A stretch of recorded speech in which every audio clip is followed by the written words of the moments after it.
Hi, I'm Marcus Cupola, and this is Gray Zone Therapy. Life isn't black and white.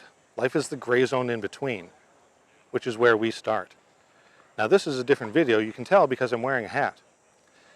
In this video, I didn't have anything pithy to start off with because I just done another video and I'm all tapped out creatively. So this video is about the catchphrase, just get over it, and really how we're being so harsh to ourselves.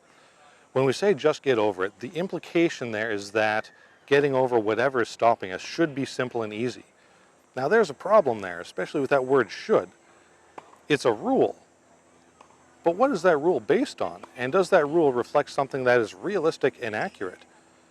Odds are whatever you're going through took many years to build up to and to create, whether it's experiences that you've had or things that you've done that in the long run were not good for you. For example, encouraging anger. In your youth, maybe you had to fight a lot to defend yourself, but now as an adult in an adult workplace, you're finding that getting ready to fight someone and getting really angry isn't an effective coping strategy. So you might be saying, well, why can't I just do this? Why can't I just get over it? Well, one, the problem or the issues that you're having are not simple, right? You're doing yourself a disservice by describing it as simple. It might be simple to describe, but that doesn't mean it is made up simply. A watch is a simple a watch is a simple mechanism on the surface of it. You have two moving parts and a surface that doesn't move. But underneath, there is a lot of intricacy, and it is not very simple at all underneath. Your problems are much like that clock. There are a lot of things that go together towards making them what they are. So, the first thing you need to do is be a little kinder to yourself and acknowledge that the problem itself is actually very complex and difficult. And two, you've spent a long time working towards it. You've spent a long time creating this, which means you're very good at whatever it is that is unhelpful right now. Whether you're saying bad things to yourself, whether you're afraid of something, whether, I don't know, I can't think of another third example, but there are millions out there. The point being, it is not simple. You have spent a long time working towards it, and so your ability to be bad to yourself. And so our problems are not as simple as we say to ourselves that they are. Two, because you're so practiced at it, it's going to take a lot of practice to work on resolving the issue. Just like you weren't good at your job when you started, just like you weren't good at whatever negativity you're experiencing, you kept doing it and doing it and doing it. In fact, you've done it so much that it's automatic. You can do it without even thinking. Well, it's going to take a lot of effort before you can get towards the positivity or resolving the issue without thinking.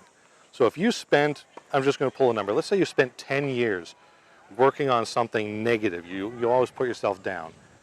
How long do you reasonably think it would take for you to be able to say nice things to yourself? Even if you were to say 10 years, okay, 10 years is probably not going to be that long. However, it will take longer than a couple of weeks, longer than 3 or 4 sessions. So you need to keep at it. That's the second thing you need to do, is give yourself a realistic expectation. When we say just get over it, the implication is that it should be short. However, in real life, working with mental health issues, it often takes a long time to overcome. So you need to give yourself that time. And you need to give yourself the compassion that you would give somebody else that's been struggling with something. If you wouldn't say something to somebody else, don't say it to or about yourself either. You're being unfair and hard on yourself. So it's not a matter of just getting over it. It's a matter of working hard and having realistic expectations. So what you want to do is take it slow.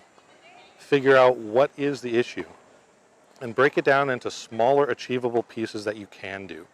If the issue is, say, anger, you want to start with dealing with slight irritations before you get to the real anger piece, because that anger will be well practiced and happen instantly. That's not going to be helpful for you to tackle that mountain right off the bat. So start with small things that cause you irritation, standing in line, driving just the speed limit. And then when you have that sense of urgency or that irritation, you need to engage some form of coping mechanism or some way of addressing it to de-escalate. And then when you can do that little thing well, bump it up just a little bit. And that's how you'll get over it. But you won't just get over it. You'll get over it through hard work and perseverance. And if you're watching this video, you have some of that because you're already looking for some kind of, you're already looking to do something. So good work, keep at it. I'm going to wrap it up there because I think I'm talking in circles, so thank you for watching. Join me next time, and thank you.